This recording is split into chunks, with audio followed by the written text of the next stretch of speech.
Voilà, vous êtes confortablement assis. Amen. Vous êtes avec des frères, avec des sœurs. Et nous allons faire un petit voyage. J'aimerais bien sûr partager avec vous l'Évangile, la parole de Dieu. Mais cela ne nous empêche pas de faire un voyage de plusieurs milliers de kilomètres.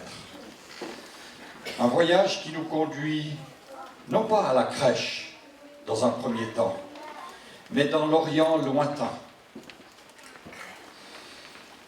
Et dans cet Orient lointain, quand tout le monde dort, des hommes sont là. Des hommes veillent, les yeux tournés vers le ciel, les yeux tournés vers les étoiles. Ces étoiles qui scintillent, ces étoiles qui illuminent la nuit de l'Orient. Ces hommes, ce sont des mages, des astronomes, des astrologues qui dressent les cartes du ciel visibles et qui essayent aussi de deviner, d'après la position des étoiles, d'après le mouvement des étoiles, quel est l'avenir des hommes. D'un côté, ils contemplent cette merveilleuse création, cette merveilleuse mécanique céleste, œuvre du Créateur, et d'un autre côté, ils fabriquent toutes sortes de messages ambigus pour une foule d'incrédules. Ils fabriquent l'horoscope de demain. Ce sont quand même des hommes particuliers. Et soudain, dans l'exercice de leur service, leur figure exprime un étonnement hors du commun. Un astre qu'ils n'avaient jamais vu auparavant apparaît dans le ciel. Une étoile différente de toutes les autres. Une étoile dont la lumière est complètement différente. Cette étoile surgit des profondeurs du ciel. Elle bouscule les lois de l'univers. Elle brille avec un éclat incroyable. Quelle est cette étoile? Elle a fait couler beaucoup d'encre, cette étoile, sans que jamais nos savants y apportent la moindre explication. Cette étoile demeure encore aujourd'hui un mystère. Elle a gardé son secret, malgré 2000 ans de recherche et de spéculation. Si donc les mages ont été les premiers étonnés tout au long de l'histoire, des hommes et des femmes, nos enfants, eux aussi, ont été étonnés par cette étoile si étincelante, qui un jour s'arrête sur une étable, sur une crèche. Parce que cette étoile porte un message particulier. Elle n'est pas seulement un point de repère pour des mages qui voyagent, pour des bergers, mais elle est aussi porteur d'un message particulier pour nous aujourd'hui.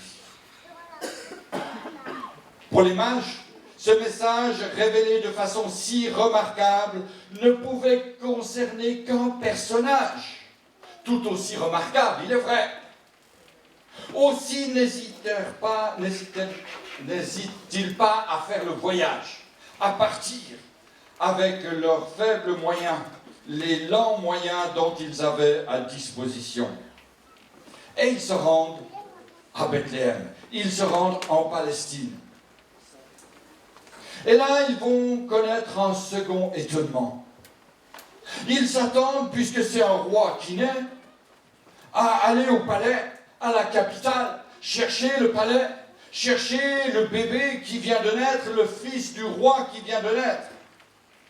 Où est le roi des Juifs qui vient de naître? Telle est leur question. Cela a eu dans toute la ville, bien sûr, l'effet d'une bombe. Il y avait bien un roi, mais il était vieux. Il y avait bien un héritier, mais il était né depuis longtemps. Personne ne comprend rien à ce qui arrive. Et les mages moins que tous les autres. Quel déconvenu pour les savants de l'époque. Eux qui avaient scruté le ciel. Eux qui avaient eu une révélation puissante. Le message auquel ils ont cru était-il faux? Ont-ils fait tout ce voyage pour rien? Et c'est peut-être le cas de quelqu'un parmi nous. Vous avez cru le message de la parole de Dieu. Vous vous êtes mis en voyage avec Jésus. Bien plus, vous avez coupé les ponts avec votre passé.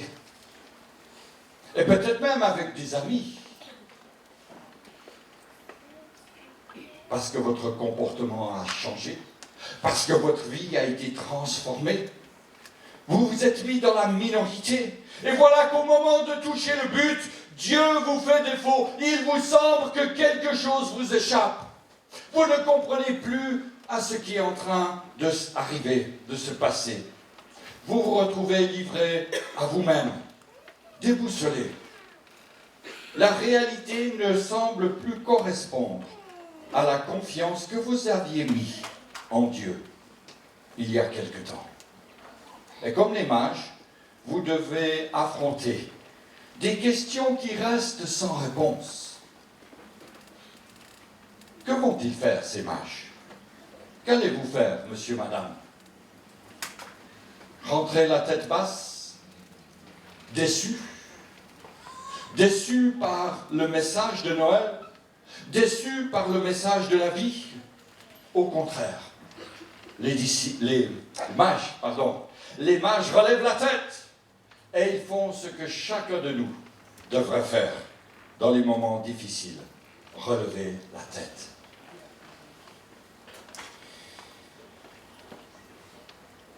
Et là, dans leur marche, dans les alentours de Jérusalem,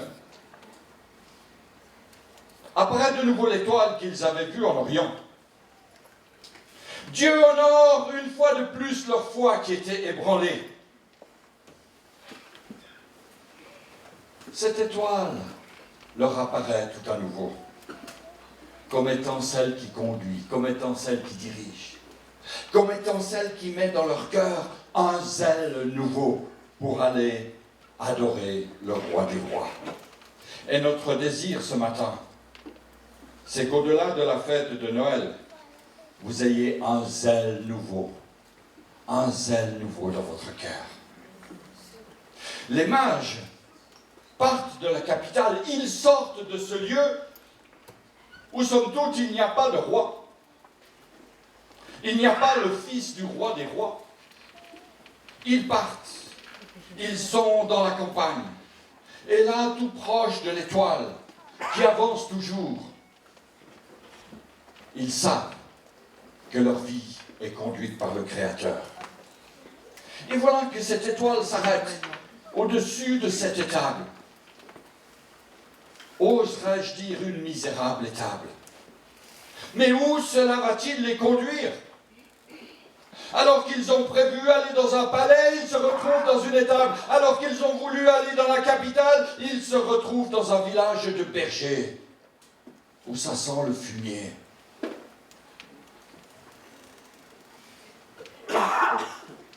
Dans cette étable, il voit un humble artisan charpentier avec son épouse qui vient d'accoucher. Et là, un nouveau-né emmailloté dans une mangeoire. Pourquoi dans une mangeoire? Eh bien, nous le savons, parce qu'il n'y avait pas de place à l'hôtellerie. Quelle est la destinée de cet enfant? Quelle est la destinée de celui qui est né dans une étable? Quelle est la destinée de celui qui est venu pour sauver l'humanité? 3 mots vont nous dire la vie, l'œuvre et la personne de Jésus. 3 mots vont nous dire la vie, l'œuvre et la personne de Jésus. 3 mots qui correspondent également à ce que les voyageurs inconnus, ces mages, ont apporté dans leur bagage. Qu'ont-ils apporté? Première chose, l'or. Wow. L'or. L'or, c'est le métal précieux dont sont faites les couronnes des rois. Et en déposant cet or, ces mages saluent cet enfant, le roi des rois, le Seigneur des seigneurs, celui qui va régner sur l'univers, celui devant qui tous les genoux vont fléchir, les genoux des hommes, les genoux des créatures célestes, les genoux des créatures de l'enfer même, les genoux du brigand crucifié sur la croix. Cet homme qui, au dernier souffle de sa vie, va reconnaître la royauté universelle de Jésus en lui disant « Souviens-toi de moi quand tu viendras dans ton règne. » Il avait, cet homme, ce brigand, comme les mages, lui aussi trouvé et salué le roi. Et la question qui nous est posée à nous tous ce matin, Jésus est-il le roi de ma vie? En me promenant sur l'estrade, là, tout à l'heure, et même là, présentement, je me baisse et je vois une petite pièce. Certainement, quelqu'un l'a perdue. Mais nous-mêmes, qu'avons-nous à apporter à notre Seigneur? Avons-nous l'or? Est-ce que nous le reconnaissons comme étant celui qui est le roi des rois, le Seigneur des seigneurs? Et puis, deuxième chose que les mages vont apporter. Alors là, je ne m'adresse pas à Vicky ni à Agnès, parce que je sais que Christophe les a déjà préparés hier, n'est-ce pas Christophe? La deuxième chose, alors, l'encens. L'encens. L'encens, c'est quelque chose de particulier. L'encens, c'est une résine. Elle vient d'un arbre. Vous avez cet arbre ici. Un arbre qui pousse dans le désert. Et un arbre duquel coule une résine. Comme la myrrhe d'ailleurs, dont nous allons voir tout à l'heure l'arbre. L'encens coule de l'arbre. Et puis on en fait toutes sortes de choses qui servent à quoi? À honorer la divinité. En offrant un parfum à ce nouveau-né, un parfum de grand prix, en offrant de l'encens à ce nouveau-né, les mages saluent en lui le grand Dieu créateur des cieux et de la terre. Un grand Dieu qui vient de naître. Ils honorent Jésus comme étant non seulement le roi des rois, mais aussi le Seigneur des seigneurs. Une divinité. Et quelques 33 ans plus tard, cet homme allait mourir comme un brigand sur la croix du calvaire pour sauver les hommes. C'est le Dieu incarné qu'ils adorent, ces mages.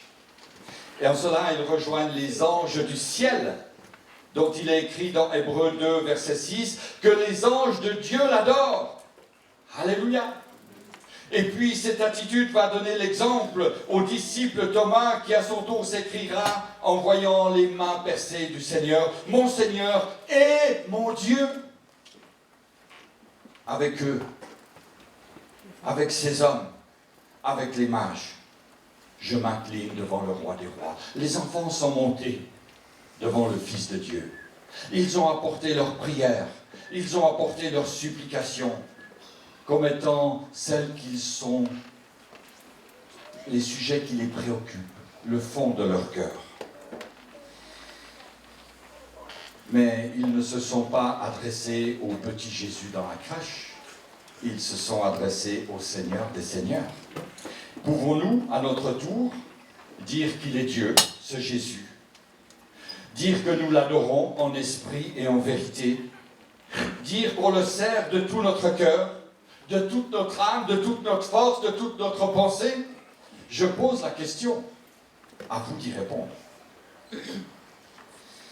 Et troisième cadeau que les mages apportent, je l'ai dit tout à l'heure, la myrrhe. La myrrhe. Quel était l'usage de la myrrhe? de cette petite résine qui coule d'un arbre aux épines très pointues.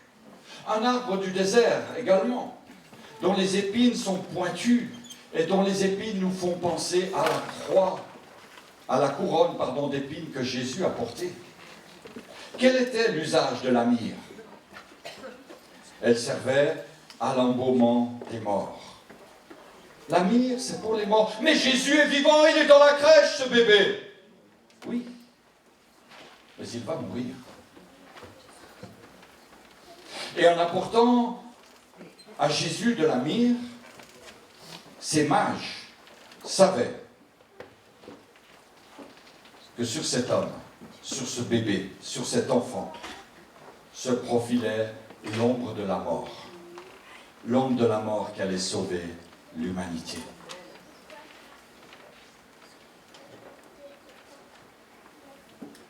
C'est pour ça que nous ne voulons pas nous arrêter à la crèche. Allez, frères, s'il vous plaît. Nous ne voulons pas nous arrêter à la crèche. Nous voulons aller plus loin. Plus loin. Nous voulons non pas rester devant un berceau, devant une crèche. Nous ne voulons pas rester devant quelque chose qui a marqué l'humanité, mais qui, non seulement aujourd'hui est commémoré, mais nous conduit bien plus loin.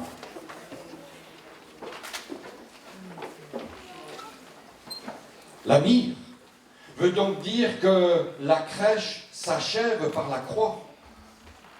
Une histoire qui ne va pas jusqu'au bout d'elle-même reste inachevée. Et la crèche de Noël serait inachevée s'il n'y avait pas la croix. C'est pourquoi nous sommes tous appelés à dresser la croix dans notre vie.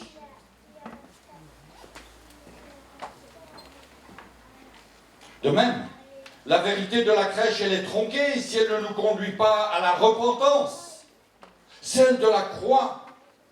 Elle ne peut pas nous sauver, le message de Noël, aussi beau soit-il, ne peut pas nous sauver, même si on y croit fermement. L'émerveillement de l'une doit nous conduire au brisement de l'autre. Deux étapes. L'étable, le calvaire.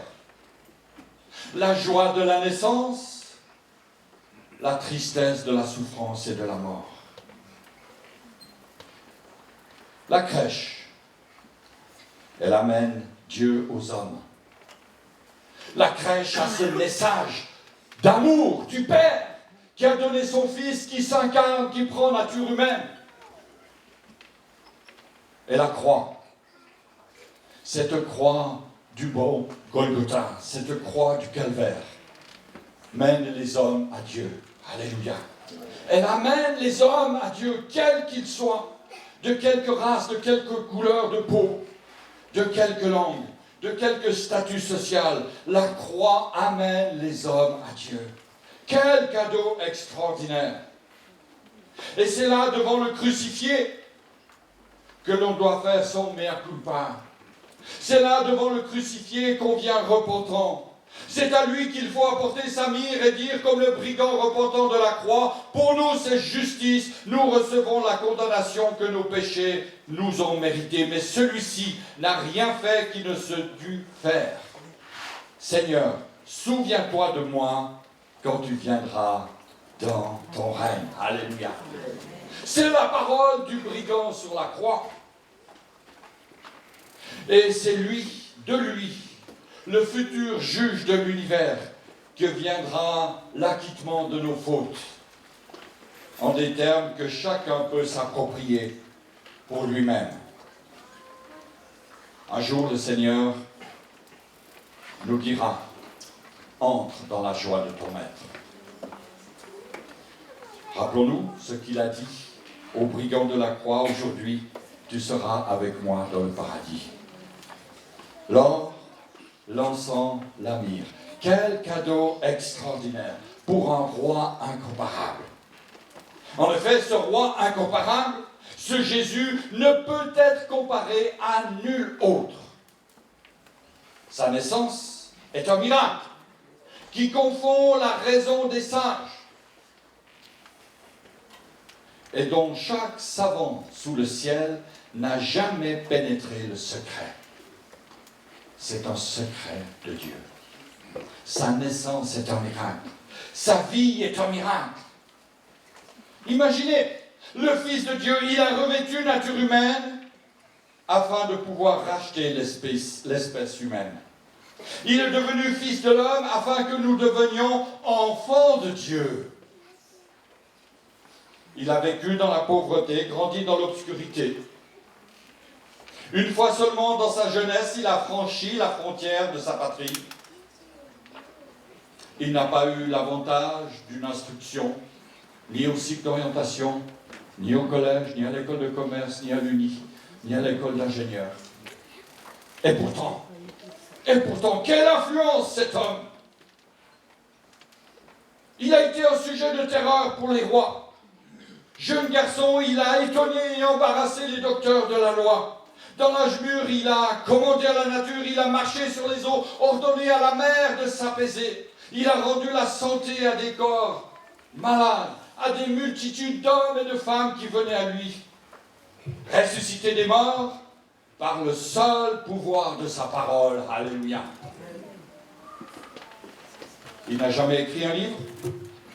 Et cependant, aucune bibliothèque ne pourrait jamais compter les livres qui ont été écrits à son sujet. Il n'a jamais composé un cantique. Et pourtant, les mélodies dont il est aujourd'hui le thème sont plus nombreuses que celles de tous les compositeurs connus du monde. Il n'a jamais fondé une école. Et pourtant, toutes les universités du monde ne pourraient se vanter d'avoir rassemblé autant de disciples. Il n'a jamais appris la médecine. Il n'a jamais appris les soins médicaux.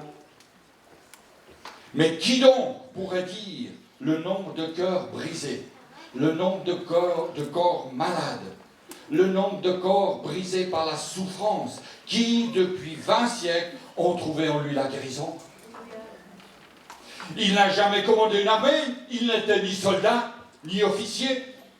Il n'a jamais appris à manier une arme. Et pourtant, il a levé plus de centaines et des centaines de volontaires. Et de par le monde entier, des rebelles, de toute race, de tout acabit, ont posé les armes à cause de lui. Parce que lui, le chef, avait travaillé leur cœur. Il a changé son vêtement de pourpre royal pour la tenue de l'humble artisan. Il était riche. Et par amour pour nous, il s'est fait pauvre. Et combien pauvre? Il a dormi dans la crèche d'un autre. Il a traversé la mer dans la barque d'un autre. Il a fait son entrée à Jérusalem sur l'âne d'un autre. Il a été crucifié sur la croix d'un autre. Il a été mis dans le tombeau d'un autre. Il n'avait rien. De grands hommes ont paru au travers de l'histoire et ils sont tombés dans l'oubli. Lui seul ne passe pas. Hérode n'a pas pu le tuer.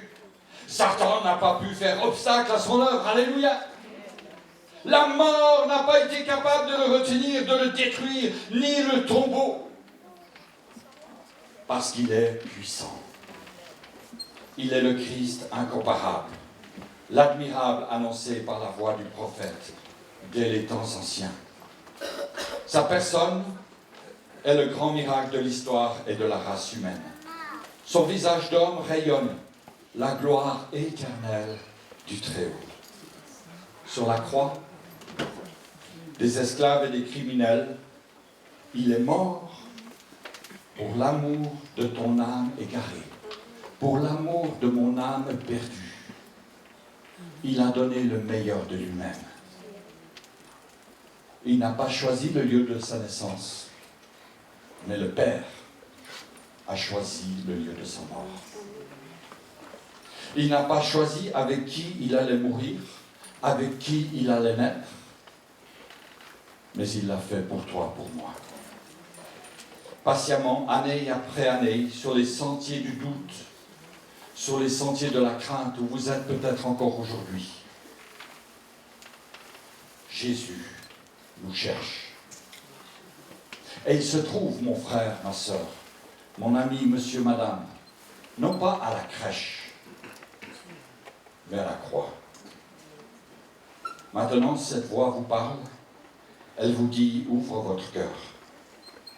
Ouvrez votre cœur, ouvre ton cœur, mon frère, ma sœur, ne tarde pas. Il a souffert la mort pour te donner la vie. Aujourd'hui, il nous fixe un rendez-vous, non plus à la crèche, mais à la croix. Y serez-vous aussi?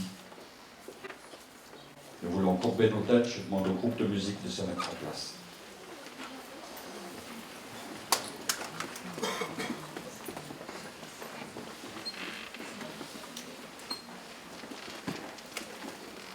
Seigneur, merci pour ta grâce sur chacune de nos vies. Seigneur, devant ce message de Noël, nous fléchissons les genoux devant ta gloire, devant ta présence, devant ta dignité, devant ta majesté. Nous fléchissons les genoux. Nous t'apportons, Seigneur, le meilleur de nous-mêmes, c'est-à-dire nos vies. Et nous nous courbons devant toi avec adoration, avec respect, dans la crainte, Seigneur, qui t'est due. Seigneur, reçois ce matin la reconnaissance, la louange et l'adoration de nos vies. Tu as tout accompli pour notre salut. C'est pourquoi, Seigneur, encore ce matin, nous te disons merci. Merci pour ce message. Merci de parler à nos cœurs. C'est vrai que nous avons cherché, nous avons erré pendant des années. Mais peut-être qu'encore ce matin, c'est le jour où nous pouvons te recevoir dans nos vies. Et je prie, Seigneur, pour tous ceux et toutes celles qui ce matin ont reçu de ta part une lumière dans leur cœur, une lumière d'espoir dans ce monde de ténèbres, qu'ils puissent s'accrocher à toi et marcher à ta suite, te reconnaître comme étant non pas celui qui est né dans la crèche, mais comme étant celui qui est mort à la croix du calvaire. Seigneur, il n'y a pas de crèche sans croix. Et c'est pourquoi, Seigneur, ce matin, nous te disons merci pour la croix du calvaire. Amen.